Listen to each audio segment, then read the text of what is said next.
इस वीडियो में हम कवर करेंगे पीरियोडिक टेबल के एलिमेंट्स की प्रॉपर्टीज को। Right, so let's begin with our first topic. Periodic table को हमने 4 ब्लॉक्स में डिवाइड किया था, S P D F. Right, but एक और ब्रॉडर पर्सपेक्टिव पे हम इसको डिवाइड कर सकते हैं मेटल्स, नॉन मेटल्स और मेटलॉइड्स के फॉर्म। राइट, सो देखते हैं मेटल क्या होते हैं। 78% जो भी नोन एलिमेंट है अभी तक, उनमें से 78% क्या है? मेटल्स। ठीक है, अब ये कहाँ पे लोकेटेड होते हैं? लेफ्ट और सेंटर ऑफ पीरियोडिक टेबल में। लेफ्ट मतलब वो जो एस ब्लॉक था वो, और सेंटर मतलब जो डी ब्लॉक ट्रांजिशन एलिमेंट्स थे वो, उसमें मेटल्स होते हैं और कुछ पी में भी होते हैं। पीरियोडिक टेबल दिखता कैसा है, बना लेते हैं तो उससे ज्यादा रिलेट कर पाएंगे।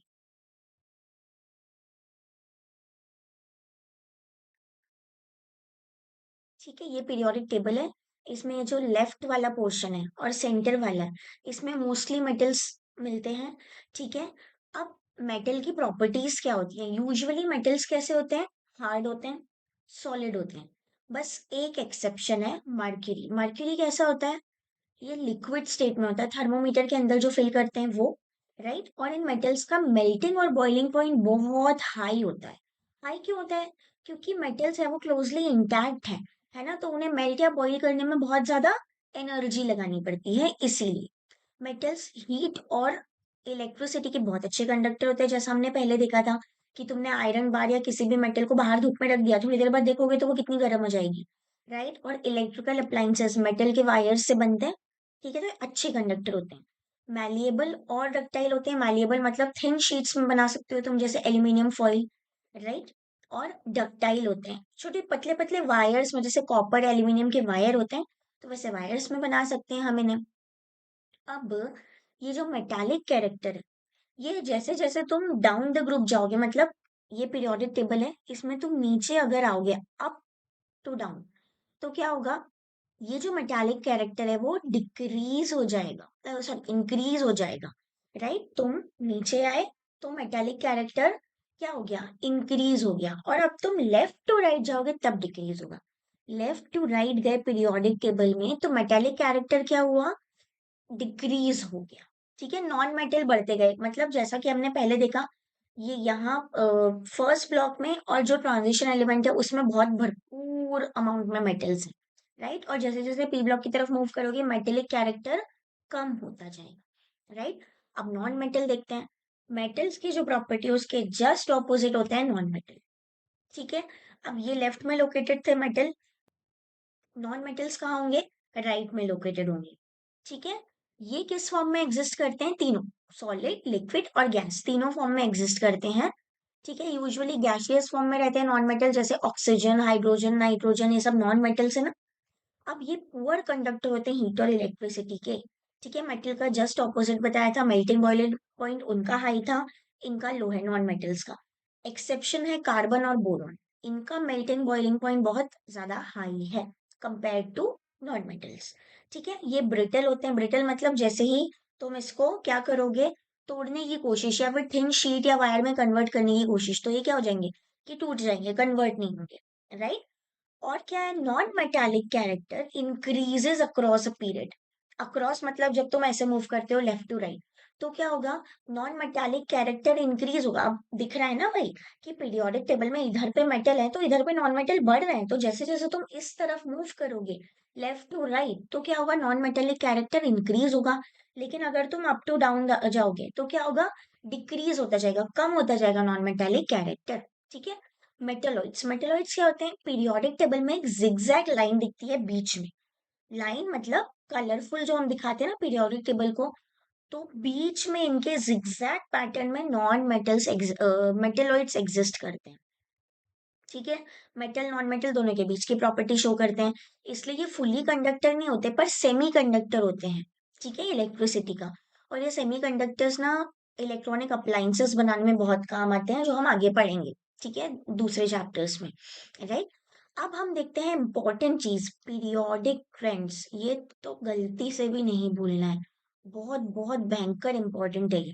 राइट, ट्रेंड्स का मतलब क्या होता है? अगर आप लेफ्ट टू राइट मूव कर रहे हो तो क्या प्रॉपर्टीज चेंज हो रही है, अगर अप टू डाउन मूव कर रहे हो तो क्या प्रॉपर्टी चेंज हो रही है, उसको बोलते हैं ट्रेंड्स। ठीक है, इनसे हमें क्या पता चल जाता है, एक ग्रुप में एक पीरियड में क्या हो रहा है वो सब देखने को मिल जाता है। और ये ट्रेंड्स होते क्यों हैं, क्योंकि इलेक्ट्रॉनिक कॉन्फ़िगरेशन जो है ना वो एलिमेंट का चेंज होता रहता है, तो इसीलिए ये केमिकल और फिजिकल प्रॉपर्टीज जो है वो चेंज होती रहती हैं। तो ये ट्रेंड्स हमें देखने मिलते हैं। अब सबसे पहली चीज क्या है, एटॉमिक रेडियाई। सबसे पहले तो समझते हैं एटॉमिक रेडियाई होता क्या है। एटम के अंदर का, एटम का रेडियस होता है ये। ठीक है, एटॉमिक रेडियाई क्या होता है, एटम का रेडियस होता है। ये न्यूक्लियस है, सेंट्रल पार्ट। ठीक है, अब इस न्यूक्लियस से लेके आउटर मोस्ट जो ऑर्बिटल है उसके रेडियस को बोलेंगे एटॉमिक रेडियाई। ठीक है, जैसे हम एक परफेक्ट स्फेयर का रेडियस नापते हैं तो वो क्या होता है, जैसे तुम्हारे पास एक टेनिस बॉल है, उसका रेडियस नापोगे सेंटर से लेके बाहर तक, मैथ्स में हम कितना मेजर करते हैं ये एटॉमिक रेडियाई है। बट एटॉमिक रेडियाई एकदम परफेक्ट नहीं आ पाता है, क्यों, क्योंकि हमने पिछले चैप्टर में पढ़ा था कि एटम कैसा होता है, उसमें इलेक्ट्रॉन्स कैसे अरेंज होते हैं, ऐसे ऑर्बिटल मतलब ऑर्बिट्स में नहीं होते हैं, सॉरी, वो किस में होते हैं, इलेक्ट्रॉन क्लाउड के फॉर्म में होते हैं। अब ये क्लाउड तो बड़ा भी हो सकता है ना, बहुत दूर तक हो सकता है, तो इसलिए रेडिया एकदम एग्जैक्ट अमाउंट में नहीं निकल पाता है, क्वांटिटी एग्जैक्ट नहीं बता हो पाती है। ठीक है, अब इसका ट्रेंड देखते हैं क्या होता है।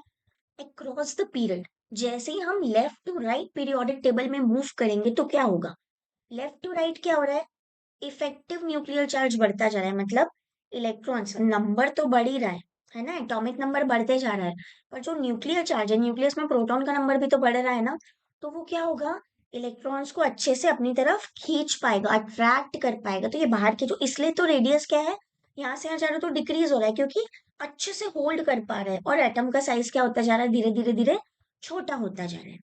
ठीक है, अब अगर हम डाउन द ग्रुप देखें, मतलब पीरियोडिक टेबल में अगर हम ऊपर से नीचे आ रहे हैं तो क्या होगा, प्रिंसिपल एनर्जी शेल बढ़ती जा रही है। जैसे एक शेल है तो ज्यादा अट्रैक्शन है, अब नंबर ऑफ शेल बढ़ गया तो क्या होगा, अट्रैक्शन आउटर मोस्ट शेल के पास आते आते क्या हो जाएगा, कम होता जाएगा। तो इसीलिए कम होगा तो ये थोड़ा ज्यादा दूर हो जाएगा, तो इसके लिए जो है, इसका साइज जो है एटम का वो बढ़ जाएगा जैसे जैसे आप ऊपर से नीचे आओगे पीरियोडिक टेबल में। राइट, कुछ एक्सेप्शन है। कौन से एक्सेप्शन है, नोबल गैस। नोबल गैस जो है उनका ऑब्जर्वेशन क्या है, मतलब हमने क्या ऑब्जर्व किया है, लार्जर एटॉमिक रेडियाई है देन हैलोजन से। क्यों भाई, हैलोजन पहले आते हैं 17th ग्रुप, उसके बाद नोबल गैस आती है 18। तो ऐसे में तो जो हमने अभी ऊपर पढ़ा कि हम ऐसे मूव कर रहे हैं across the period left to right, तो एटॉमिक रेडियाई क्या होना चाहिए, डिक्रीज होना चाहिए। लेकिन यहाँ पे उल्टा हो रहा है, एटॉमिक रेडियाई इसका बढ़ गया है, इसका कम है। तो ऐसा क्यों होता है, क्योंकि नोबल गैस कैसी होती है, mono atomic. Mono atomic, mono का मतलब एक, ये सिंगल एटम में एग्जिस्ट कर लेती हैं। अब एग्जाम्पल देखो हाइड्रोजन का, हाइड्रोजन H2 के फॉर्म में एग्जिस्ट करता है हमेशा। हाइड्रोजन कैसे एग्जिस्ट करता है, H2 के फॉर्म में। लेकिन वही हीलियम देखो, नियॉन देखो, ये सब अकेले अकेले, इनको किसी साथ की जरूरत नहीं है, ये अकेले एग्जिस्ट कर रही हैं। राइट, तो ये मोनो एटॉमिक है। तो हमें इनका एटॉमिक रेडियाई कैसे मेजर करना पड़ता है, वेंडरवॉल रेडियाई में हम मेजर करते हैं, कोवेलेंट रेडियाई मेजर नहीं करते। जैसे हमने यहाँ पे अच्छा कैसे किया, न्यूक्लियस से आउटर मोस्ट इलेक्ट्रॉन, तो इनका वेंडरवॉल रेडियाई हम लोग मेजर कर रहे हैं। ठीक है, वेंडरवॉल फोर्स ऑफ अट्रैक्शन कैसे होता है, ये एक एटम है, दो एटम्स है, ये अलग अलग है। ठीक है, मोनो एटॉमिक। अब इनके बीच में जो रेडियाई होगा ना उसको देखेंगे हम। वहीं एटॉमिक रेडियाई में क्या होगा, ये जो दो इलेक्ट्रॉन्स कोवेलेंट बॉन्ड से बॉन्डेड है, इनके बीच का रेडियाई देखेंगे। वैंडरवाल जो फोर्स होते हैं वो बहुत ही कम होते हैं, मतलब कम अट्रैक्शन होता है, तो कम अट्रैक्शन हुआ, एटम्स दूर दूर हो गए। कोवेलेंट रेडियाई क्या होता है, कोवेलेंट बॉन्ड वो बहुत ही अच्छे से अट्रैक्ट होता है, बहुत अच्छे से फोर्स लगा रहता है, तो रेडियस क्या हो जाता है, कम हो जाता है। इस वजह से नोबल गैस का रेडियस क्या है, थोड़ा सा ज्यादा है। क्यों ज्यादा है, क्योंकि वेंडरवॉल रेडियस से उसको मेजर करते हैं, और वेंडरवॉल फोर्स क्या होते हैं, बहुत ही कम होते हैं, लेस अट्रैक्टिव होते हैं। आयोनिक रेडियाई, आयंस क्या होते हैं, जिनके ऊपर पॉजिटिव या नेगेटिव चार्ज होता है उन्हें आयन बोलते हैं। ठीक है, आयोनिक रेडियाई कैसे निकालते हैं, दो आयंस के बीच में जो डिस्टेंस होता है वो आयोनिक रेडियाई होता है।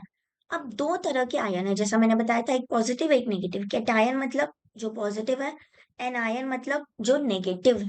ठीक है, कैटायन में क्या होगा, एक एग्जाम्पल से समझते हैं। सोडियम और सोडियम कैटायन, ठीक है। सोडियम जो पेरेंट एटम है, ठीक है, और सोडियम कैटायन, इसका कैटायन हो गया, तो पेरेंट कौन हो गया? सोडियम, और इसका जो बच्चा है सोडियम कैटायन। इसमें कंपेयर करें तो क्या होगा? कैटायन का रेडियस हमेशा उसके पेरेंट एटम से कैसा होगा? कम होगा, स्मॉल होगा। मतलब एक बार फिर से समझते हैं। सोडियम का जो आयन है Na+, इसका रेडियस सोडियम से कम होगा। हमेशा हर कैटायन का रेडियस उसके नॉर्मल जो एटम होता है उससे कम होता है। क्यों कम होता है? सोडियम का कैटायन बनना मतलब इसमें से एक इलेक्ट्रॉन क्या हो गया होगा? निकल गया होगा। जो भी चीज इलेक्ट्रॉन को डोनेट कर देती है वो कैसी होती है? पॉजिटिव होती है, मैंने बताया था, है ना। दानी लोग हमेशा कैसे होते हैं? अच्छे होते हैं, पॉजिटिव होते हैं। तो यहाँ से एक इलेक्ट्रॉन निकल गया, तो ये पॉजिटिव बन गया। अब इलेक्ट्रॉन निकल गया तो क्या होगा? ये इलेक्ट्रॉन निकला, अब जो ये वाला इलेक्ट्रॉन है, ये ज्यादा इफेक्टिव चार्ज फील कर रहा है ना इसका। एक शेल ही तुमने गायब कर दी, तो क्या होगा? रेडियस कम हो जाएगा ना। तो इसलिए कैटायन का रेडियस कम है, उसके पेरेंट एटम का, आयन का रेडियस, सॉरी एटम का रेडियस ज्यादा है, राइट। अब सिमिलरली हम एनायन में देखें, जैसे क्लोरीन का एनायन देखो। क्लोरीन नॉर्मल एटम है, अब क्लोरीन का एनायन बना दिया। एनायन मतलब नेगेटिव चार्ज है ना, नेगेटिव मतलब किसी से इलेक्ट्रॉन छीन ले। क्लोरीन ने किसी से इलेक्ट्रॉन ले लिया, तो क्या आ गया? अब इलेक्ट्रॉन एक एक्स्ट्रा आ गया इसके एटम के पास। ये वैसे ही बेचारा मुश्किल से एक इफेक्टिव चार्ज लगा रहा था पूरे एटम पे, पूरे इलेक्ट्रॉन्स पे, न्यूक्लियस। लेकिन एक और शेल आ गया तो उसको चार्ज लगाने में थोड़ी डिफिकल्टी हो रही है। तो इसीलिए जो एनायन का साइज है वो बड़ा होता है। हमेशा याद रखना इस डायग्राम से, कैटायन का साइज हमेशा कैसा होगा? छोटा होगा। एनायन का साइज बड़ा होगा। क्यों? क्योंकि कैटायन में क्या हुआ? इलेक्ट्रॉन चला गया, और एनायन में इलेक्ट्रॉन आ गया एक्स्ट्रा, इसलिए इसका साइज बड़ा है, राइट। आइसो इलेक्ट्रॉनिक स्पीशीज में क्या होता है? आइसो इलेक्ट्रॉनिक मतलब जिनका चार्ज एक जैसा होता है, मतलब इनपे इलेक्ट्रॉन जो है, इलेक्ट्रॉन का चार्ज एक जैसा है, लेकिन न्यूक्लियर चार्ज अलग है। ये कैसे होगा? किसी भी एटम में से तुमने इलेक्ट्रॉन निकाल दिया, ठीक है। अब हो सकता है दो एटम ऐसे सिमिलर दिख रहे हो तुम्हें जिनका इलेक्ट्रॉन बराबर कर दिए तुमने इलेक्ट्रॉन्स को निकाल के या बढ़ा के, पर न्यूक्लियस के अंदर से तो तुम प्रोटॉन नहीं निकाल सकते ना। तो प्रोटॉन जो है, मतलब न्यूक्लियर चार्ज जो है इफेक्टिव, वो सेम है। तो ऐसी स्पीशीज में क्या होता है? For a given number of electrons, size क्या होता है? डिक्रीज होता है जैसे जैसे न्यूक्लियर चार्ज बढ़ता है। भैया सीधी सी बात है, अगर न्यूक्लियर चार्ज मतलब प्रोटॉन का चार्ज बढ़ गया, तो वो क्या करेगा? पूरे जो बाहर के इलेक्ट्रॉन्स है उन पे अट्रैक्शन, उन पे अपनी पकड़ होल्ड कर लेगा। अगर होल्ड कर रहा है, पास में लेके आ रहा है अट्रैक्शन से, तो साइज क्या हो जाएगा? कम हो जाएगा, ऑब्वियसली। यही बोला है कि साइज कम कब होगा? जब न्यूक्लियर चार्ज बढ़ जाएगा आइसो इलेक्ट्रॉनिक स्पीशीज में, राइट। तो ये था हमारा पूरा एटॉमिक और आयोनिक रेडियस था, राइट। अब देखते हैं आयोनाइजेशन एंथैल्पी। एंथैल्पी का मतलब क्या होता है? एनर्जी ही होता है। आयोनाइजेशन एंथैल्पी क्या होती है? वो एनर्जी जो आउटर मोस्ट इलेक्ट्रॉन को निकालने में लग रही है। एक गैशियस एटम है, गैशियस एटम में से ही हम इलेक्ट्रॉन निकालते हैं ना, वो ज्यादा इजी होता है। इसका जो आउटर मोस्ट इलेक्ट्रॉन है, ये हमें निकालना है। इस इलेक्ट्रॉन को निकालने में जो एनर्जी लगेगी वो होती है आयोनाइजेशन एंथैल्पी। आई से भी इसको डिनोट करते हैं। अब इसका ट्रेंड क्या है? पीरियड के अक्रॉस जाओगे, मतलब लेफ्ट टू राइट मूव करोगे, तो क्या होगा? ये इंक्रीज हो जाएगी। आयोनाइजेशन एनर्जी इंक्रीज क्यों होगी? क्योंकि अभी हमने पढ़ा था कि एटॉमिक रेडियस जो है वो, हम जैसे लेफ्ट टू राइट जाएंगे तो वो कम होता जाएगा, एटम का साइज कम होगा। अब साइज कम होगा मतलब न्यूक्लियर चार्ज ज्यादा है, तो वो अपने बाहर के इलेक्ट्रॉन को निकालने देगा क्या? ज्यादा अट्रैक्शन है, तो वहां से बाहर निकलना मुश्किल हो जाएगा, राइट। तो इसीलिए इसकी आयनाइजेशन एंथैल्पी क्या है? इंक्रीज होती है। जो ज्यादा एनर्जी लगानी पड़ रही है तुम्हें आउटर मोस्ट इलेक्ट्रॉन को निकालने में, लेफ्ट टू राइट। अब इसी का उल्टा क्या होगा? अगर तुम डाउन द ग्रुप जाओगे, मतलब अप टू डाउन जाओगे, टॉप टू बॉटम, तो क्या होगा? आयनाइजेशन एनर्जी डिक्रीज हो जाएगी। क्यों? क्योंकि टॉप टू बॉटम जाने में एटम का साइज क्या होते जा रहा था? बढ़ता जा रहा था। वैलेंस इलेक्ट्रॉन अपना जो न्यूक्लियस है उससे दूर होते जा रहे थे। अब दूर है तो ये ज्यादा अट्रैक्ट नहीं कर पा रहा ना, तो इजीली इलेक्ट्रॉन निकल जा रहा है, ठीक है। तो लेफ्ट टू राइट क्या हो रहा है? आयनाइजेशन एंथैल्पी इंक्रीज हो रही है क्योंकि साइज कम हो रहा है। डाउन द ग्रुप डिक्रीज हो रही है क्योंकि साइज बढ़ता जा रहा है, राइट। अब इसमें भी कुछ एक्सेप्शंस हैं। एक्सेप्शंस क्या है? बेरिलियम की आयनाइजेशन एंथैल्पी बोरॉन से ज्यादा है और नाइट्रोजन की ऑक्सीजन से ज्यादा है। अब ये क्या है हम देख लेते हैं, ठीक है। बेरिलियम का कॉन्फ़िगरेशन क्या है? 1s2 2s2। बोरॉन का कॉन्फ़िगरेशन 1s2 2s2 2p1। जहां भी फुली फिल्ड कॉन्फ़िगरेशन या हाफ फिल्ड कॉन्फ़िगरेशन आ जाता है तो वो एक्स्ट्रा स्टेबल हो जाता है। अब अगर कोई एक्स्ट्रा स्टेबल है तो वो क्या चाहेगा? अपनी स्टेबिलिटी को खराब करना नहीं चाहेगा, तो इसीलिए ये 2s2 में से थोड़ा सा नाटक करता है इलेक्ट्रॉन देने में, ठीक है, तो इसको ज्यादा एनर्जी लगती है। अब वहीं अगर बोरॉन देखें हम तो क्या होगा? बोरॉन में 2p1 है। अब 2p में से इलेक्ट्रॉन 1 में से इलेक्ट्रॉन निकालना ज्यादा इजी है ना, p1 स्टेबल भी नहीं है, p3 या p6 स्टेबल होता है हाफ फिल्ड या फुली फिल्ड, तो यहाँ से इलेक्ट्रॉन को रिमूव करना थोड़ा सा ज्यादा इजी है। तो इसीलिए यहाँ पे एनर्जी क्या हो गई? उल्टी हो गई, ठीक है। मतलब यहाँ पे हमने देखा था लेफ्ट टू राइट जाने में क्या होना चाहिए था? इंक्रीज होना चाहिए था, पर क्या हो रही है? डिक्रीज हो रही है सिर्फ बेरिलियम और बोरॉन के केस में, क्योंकि बेरिलियम फुली फिल्ड है, मतलब ज्यादा स्टेबल है, और बोरॉन के पास एक इलेक्ट्रॉन है 1 में, तो वो थोड़ा इजीली दे देता है। सिमिलरली नाइट्रोजन और ऑक्सीजन में अगर देखें, नाइट्रोजन पहले आता है और सॉरी, ऑक्सीजन पहले आता है और नाइट्रोजन बाद में आता है, ठीक है। नाइट्रोजन का कॉन्फ़िगरेशन देखें 2p3, ऑक्सीजन का कॉन्फ़िगरेशन देखें 2p4। अब p3 ज्यादा स्टेबल है, क्यों? क्योंकि वो हाफ फिल्ड है। वहीं p4 हाफ फिल्ड नहीं है, फुली फिल्ड भी नहीं है, तो कोई ज्यादा स्टेबल नहीं है, ठीक है। रिपल्शन हो रहा है ऑर्बिटल्स में क्योंकि स्टेबिलिटी नहीं है, तो इसी वजह से ऑक्सीजन जो है वो जल्दी इलेक्ट्रॉन लूज कर दे रहा है, जल्दी से कम आयनाइजेशन एंथैल्पी पे इलेक्ट्रॉन निकल जा रहा है, तो इसीलिए ये ज्यादा स्टेबल है नाइट्रोजन ऑक्सीजन के कंपैरिजन में, राइट। देखते हैं इलेक्ट्रॉन गेन एंथैल्पी। अभी हमने आयनाइजेशन एंथैल्पी देखी, मतलब इलेक्ट्रॉन को निकालने के लिए जो एनर्जी लग रही थी, ठीक है। अब हम देखते हैं इलेक्ट्रॉन गेन एंथैल्पी। इलेक्ट्रॉन को गेन करवाने में, एटम में डालने में जो एनर्जी लगेगी वो होगी इलेक्ट्रॉन गेन एंथैल्पी। एक एटम है, उसमें अगर इलेक्ट्रॉन हम डाल रहे हैं, ठीक है, तो ये एनर्जी इतनी लग रही है इलेक्ट्रॉन को भेजने में एटम के अंदर। अब इसमें क्या होगा? ट्रेंड देख लेते हैं। अक्रॉस अ पीरियड, मतलब तुम लेफ्ट से राइट मूव करोगे तो क्या होगा? इलेक्ट्रॉन गेन एंथैल्पी ज्यादा नेगेटिव हो जाएगी। Greater attraction for incoming electron. ऐसा क्यों? लेफ्ट टू राइट मूव कर रहे हैं, लेफ्ट टू राइट, साइज क्या हो रहा है एटम का? कम होता जा रहा है, ठीक है।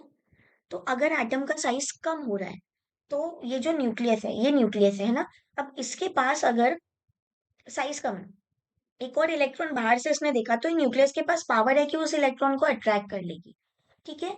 तो एनर्जी क्या होगी? ज्यादा नेगेटिव हो जाएगी, मतलब इजीली, नेगेटिव का मतलब इजीली ये इलेक्ट्रॉन को क्या कर पा रही है? अपने अंदर अट्रैक्ट कर पा रहा है न्यूक्लियस, ठीक है। अब अगर हम ऊपर से नीचे जाएंगे, डाउन द ग्रुप जाएंगे,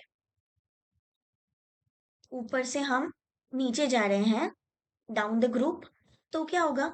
जो साइज है एटम का वो क्या होते जा रहा था? बढ़ता जा रहा था। हम जैसे ही अप टू डाउन आते हैं तो साइज क्या हो रहा है? बढ़ रहा है एटम का। अब साइज बढ़ रहा है तो ये जो न्यूक्लियस है उसका तो वैसे ही बेचारे का बाहर तक के इलेक्ट्रॉन पे इतना कम अट्रैक्शन है, तो वो आने वाले इलेक्ट्रॉन को ज्यादा अट्रैक्ट नहीं कर पाएगी, तो हमें एनर्जी देनी पड़ेगी इलेक्ट्रॉन को उसमें डालने के लिए। तो इसीलिए क्या हो रहा है? ये कम नेगेटिव हो रही है, मतलब पॉजिटिव होती जा रही है। देखो, अगर तुम्हें इजीली इलेक्ट्रॉन डल जा रहे हैं एटम में तो क्या होगा? नेगेटिव एनर्जी होगी। अगर तुम्हें थोड़ी एनर्जी देनी पड़ रही है, मतलब इलेक्ट्रॉन को एटम में इंफ्यूज करने में थोड़ा ज्यादा एनर्जी लगानी पड़ रही है, तो वो क्या होगी? लेस नेगेटिव होती जाएगी। बस ये नेगेटिव लेस नेगेटिव को याद रखना, तब जाके ये कॉन्सेप्ट बिल्कुल क्लियर हो जाए, राइट। नोबल गैस में देखते हैं। नोबल गैस में क्या होता है? पॉजिटिव होती है ionization, electron gain enthalpy positive. तो हमने अभी तक नेगेटिव लेस नेगेटिव देखा, पॉजिटिव मतलब बहुत भयंकर एनर्जी लगानी पड़ती है नोबल गैस में इलेक्ट्रॉन डालने में, क्योंकि नोबल गैस क्या है? फुल्ली स्टेबल है, पूरा इनका फील्ड कॉन्फ़िगरेशन है, इनको कोई जरूरत नहीं है किसी भी एक्स्ट्रा इलेक्ट्रॉन की, तो इनमें इलेक्ट्रॉन डालने में हमें बहुत ज्यादा एनर्जी लगती है, इसलिए बहुत ज्यादा पॉजिटिव होती है, ठीक है। हैलोजेंस, हैलोजन की सबसे ज्यादा नेगेटिव इलेक्ट्रॉन गेन एंथैल्पी होती है, क्यों? हैलोजन कैसे होते हैं? सबसे ज्यादा इलेक्ट्रोनेगेटिव एलिमेंट होते हैं। हैलोजन में आता क्या क्या है? Fluorine, chlorine, bromine, iodine, acid. ठीक है। अब ये सब क्या है, सबसे ज्यादा इलेक्ट्रोनेगेटिव है, इनका साइज सबसे छोटा है। तो छोटे से साइज के मतलब न्यूक्लियस क्या करेगा, बाहर के इलेक्ट्रॉन्स को ज्यादा अट्रैक्ट कर पाएगा। तो इसलिए इनकी सबसे ज्यादा नेगेटिव इलेक्ट्रॉन गेन एंथैल्पी है, मतलब ये बहुत जल्दी से इलेक्ट्रॉन अपनी तरफ अट्रैक्ट कर लेते हैं, इसलिए इनको इलेक्ट्रोनेगेटिव बोला जाता है, राइट। अब इसमें कुछ एक्सेप्शंस हैं। हेलोजन के अंदर अंदर भी और ऑक्सीजन वाला जो ग्रुप है उसके अंदर अंदर भी कुछ एक्सेप्शंस है। फ्लोरीन की जो इलेक्ट्रॉन गेन एंथैल्पी है वो ज्यादा होनी चाहिए क्लोरीन से, क्यों? क्योंकि फ्लोरीन का साइज तो छोटा है, तो वो इजिली अट्रैक्ट कर लेगा, लेकिन ऐसा नहीं होता। व्हाई? क्योंकि फ्लोरीन का एटम कुछ ज्यादा ही स्मॉल है, और उसमें अगर आपने एक्स्ट्रा इलेक्ट्रॉन डाल दिया तो वो स्मॉल एटम के अंदर जो इलेक्ट्रॉन्स है ना वो आपस में रिपल्शन कर देंगे और एटम अनस्टेबल हो जाएगा। तो इसी वजह से फ्लोरीन जो है वो कम अट्रैक्ट कर पाता है as compare to chlorine. Chlorine का साइज भी ज्यादा है, 3p ऑर्बिटल है उसमें, तो इलेक्ट्रॉन जो है वो आएगा, उसको जगह मिल जाएगी, वो अच्छे से वहां पे रह पाएगा, स्टेबल हो पाएगा। ठीक है। इस वजह से क्लोरीन ज्यादा इलेक्ट्रोनेगेटिव है as compare to fluorine. Electron gain enthalpy chlorine की ज्यादा है एज कंपेयर टू फ्लोरीन। ठीक है।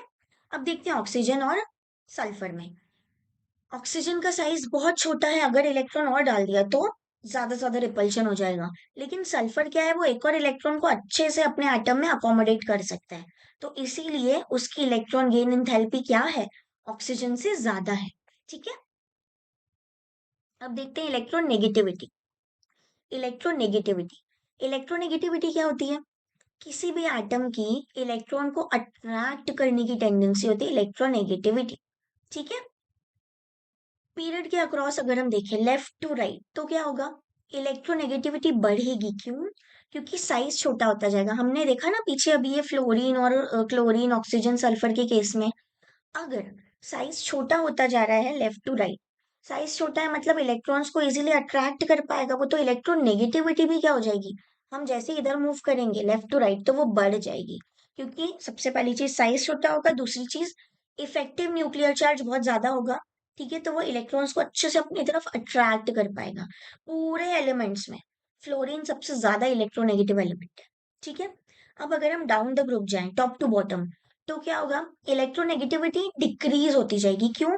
क्योंकि तुम्हारा जो एटॉमिक रेडियाई है वो बढ़ गया, एटॉमिक का एटम का जो साइज है वो बढ़ गया। अब बढ़ गया तो ये जो न्यूक्लियस है वो अच्छे से एटम को अपनी तरफ अट्रैक्ट नहीं करता। ठीक है। वीक पुल होता है उसका, तो इसलिए इलेक्ट्रोनेगेटिविटी ज्यादा नहीं होती है, डाउन द ग्रुप कम होती जाती है। ठीक है।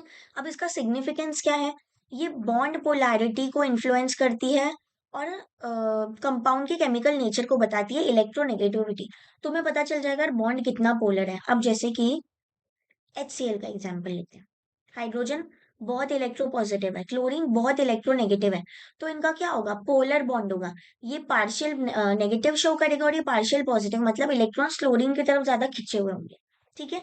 तो ये बताता है केमिकल नेचर कंपाउंड का, बताता है कि कंपाउंड आयोनिक होगा या कैसा कोवेलेंट होगा, ये सब चीजें इलेक्ट्रोनेगेटिविटी से हमें पता चल जाता है, राइट। अब इलेक्ट्रोनेगेटिविटी में भी कुछ इरेगुलरिटी है, मतलब इसको एक्सेप्शन हम बोल सकते हैं, पर ये बहुत सारी जगह पे है तो हमने इसको इरेगुलरिटी के फॉर्म में पढ़ रहे हैं। सबसे पहले across the transition metal heavier P block elements, electronegativity जो है हेवियर पी ब्लॉक एलिमेंट में हम आते हैं डी और एफ ब्लॉक पे। तो क्या होता है, इलेक्ट्रोनेगेटिविटी जो है वो स्मूथ ट्रांजिशन शो नहीं करती है। ठीक है। पुअर शील्डिंग इफेक्ट की वजह से, शील्डिंग मतलब स्क्रीन लगा देना, ठीक है, पर्दा लगा देना दो ऑर्बिट्स के ऑर्बिटल्स के बीच में, राइट। अब डी और एफ इलेक्ट्रॉन जो होते हैं वो बहुत अच्छे से शील्डिंग नहीं कर पाते, क्योंकि उनके ऑर्बिटल का शेप कैसा होता है, डम्बल डबल डम्बल, या बहुत ज्यादा कॉम्प्लेक्स शेप होता है। ठीक है। तो ये ज्यादा अच्छे से शील्ड नहीं कर पाते, तो क्या होता है, न्यूक्लियस का जो अट्रैक्शन है बाहर के ऑर्बिटल में वो बढ़ जाता है, right. Lanthanide contraction, lanthanide contraction हमने देखा था कि साइज क्या होता है लेंथेनाइड का, कॉन्ट्रैक्ट हो जाता है, कम हो जाता है, क्योंकि स्क्रीनिंग अच्छी नहीं होती, तो बाहर के इलेक्ट्रॉन्स जो है वो बहुत अट्रैक्शन फील कर लेते हैं। ठीक है। तो इसलिए 4D और 5D एलिमेंट्स में बहुत सिमिलैरिटीज देखने को मिलती है। इनर्ट पेयर इफेक्ट की वजह से क्या होता है, एस इलेक्ट्रॉन जो है, इनर्ट पेयर मतलब जो अंदर के इलेक्ट्रॉन है, एस इलेक्ट्रॉन, वो बहुत ज्यादा पेनिट्रेट करने की कोशिश करते हैं, बहुत पेनिट्रेट करने की क्षमता रखते हैं, किसमें, न्यूक्लियस में, राइट, अच्छे से पेनिट्रेट हो जाते हैं, तो ये क्या होता है, इलेक्ट्रोनेगेटिविटी क्या होती है, इससे डिफ्लेक्ट हो जाती है आपके हेवी पी ब्लॉक एलिमेंट्स की। राइट, अब हमने जो भी अभी तक प्रॉपर्टीज पढ़ी उन सब का पूरा जिस्ट है इस स्लाइड में, और इसमें एक्सेप्शंस भी गिवन है, तो you can take the screenshot. हमने क्या देखा था, इलेक्ट्रॉन गेन इंथैल्पी और आयनाइजेशन इंथैल्पी यहाँ जा रहे थे, लेफ्ट टू राइट तो बढ़ रही थी। इलेक्ट्रोनेगेटिविटी अगर टॉप टू बॉटम जा रहे थे तो कम हो रही थी, क्योंकि एटॉमिक रेडियस बढ़ रहा है जैसा आपको एरो में दिख रहा है। ठीक है, आयोनाइजेशन इंथैल्पी अगर टॉप टू बॉटम जाएंगे तो कम होगी, मतलब बॉटम टू टॉप बढ़ेगी। Electron gain enthalpy same ionization की तरह। एटॉमिक रेडियस अगर लेफ्ट टू राइट जा रहे हैं तो कम हो रहा है, एटम का साइज छोटा हो रहा है, इसीलिए इलेक्ट्रोनेगेटिविटी भी बढ़ रही है। नॉन मेटालिक कैरेक्टर डायगोनली ऊपर जाएंगे तो बढ़ेगा, डायगोनली नीचे जाएंगे तो मेटालिक कैरेक्टर बढ़ेगा। एक्सेप्शन हमने एटॉमिक रेडियस में देखे नोबल गैस के, आयनाइजेशन इंथैल्पी में देखे हमने, इलेक्ट्रॉन गेन एंथैल्पी में देखिए, और इलेक्ट्रोनेगेटिविटी में देखिए P block higher heavier P block elements में। राइट, सो अब इन सारी प्रॉपर्टीज से रिलेटेड आपके पास एक बहुत इंटरेस्टिंग सा क्वेश्चन है, you have to crack it and give the answer in comment section. And if you like the video, kindly like, share and subscribe. Till then, bye bye, keep studying.